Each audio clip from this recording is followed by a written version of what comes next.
first of all, oh no, the ocean's on fire. So you may have seen that in I believe it was in the Gulf of Mexico, an oil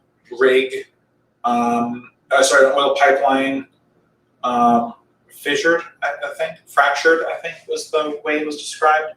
And, somehow the oil rose to the top and caught fire. And there's this image that was floating around of these tugboats spraying water at the fire, and it's like, first of all, it's an oil fire. You're not making it any better. But the visual of the ocean being on fire is a powerful one, right? And by the way, there's a little bit of kind of context here that you should know. In the U.S., anyway, part of what led to the regulation of some very hazardous chemicals was someone either took a video of or showed regulators that there were certain lakes and bodies of water that you could literally set on fire because there were so many chemicals in them. And obviously water and fire aren't supposed to mix, right? So the idea that the water is so polluted, that it can be set on fire led to movement such that there was additional regulation and there was additional concern. So I don't want to be hyperbolic, but this image of the ocean being on fire reminded me of that context. And for me, it really creates a panic moment, right? Because we don't really have at this point the tools to fight climate change.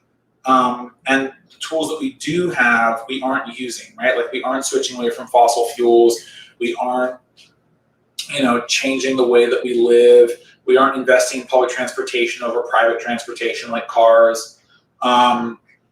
There's just a lot of things that we're doing that are making climate change worse and aren't really helping us get away from, that aren't helping us meet our goals of avoiding a climate catastrophe. And we're in it now, by the way, guys, just, we're not waiting for the effects of climate change to come. We're in them.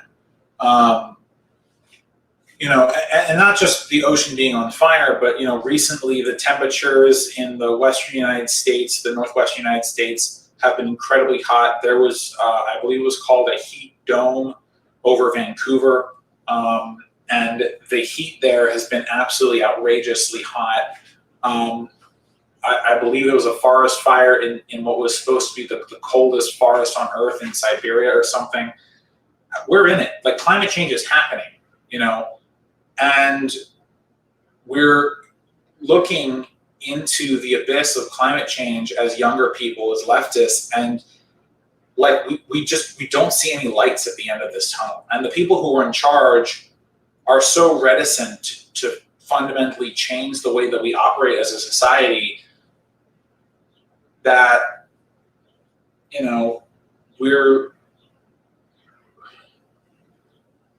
it just doesn't give much hope, And it reminds me of this art piece. I forget who did the art piece or where it is or what have you, but essentially it's a bunch of deliberating looking people kind of halfway sunken into water.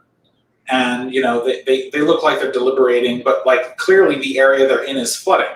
And the piece is called Politicians Debating Climate Change. And the meaning of this piece of art is that even when we get to the point that the oceans are rising and all this other stuff is going on, the politicians will be is climate change happening?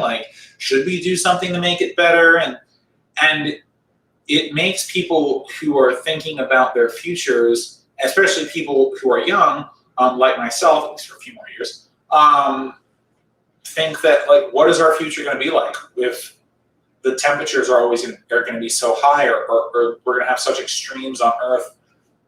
What's going to happen? What wars over water? Is that a possibility? I mean, the Southwest United States is experiencing a drought like it's never experienced before, and And I know all this is kind of coming from this picture. I you know, you can kind of just type in ocean on fire on Google Images. I'm sure you can find this picture I'm talking about with these tugboats just like pouring water on this giant ocean fire. Like, you know, you get to the point where it just feels like it's hopeless. And we can't think that way, obviously, right? We have to keep fighting, we have to keep pushing, but like, it's here. The disastrous effects of climate change are here, and they're only gonna get worse. And seeing the picture of the ocean on fire, you know, it kind of brought it all home for me. It's like, this is the beginning. Like, in these last 2 weeks, we've seen like the tippy top of the metaphorical iceberg of what climate change can do to us. And iceberg probably isn't a great metaphor because all the icebergs are melting. But yeah, we just, like, we had to be doing something a while ago, and we haven't done it. So we get to this point where, you know, it starts to look like there's nothing we can do, that we are stuck living through climate disastrous hellscape, and watching our politics and our world break down. And it's obviously not a great place to be. And so I tried to kind of make this a little more lighthearted just by titling it, "Oh no, the ocean's on fire," you know, kind of, I mean, not great, but also a little more lighthearted than, hey, by the way, we're all gonna die and we don't know when the world's collapsing, right? But we have to do better. And, you know, nations that aren't the US, hopefully places that have less influence from fossil fuel organizations.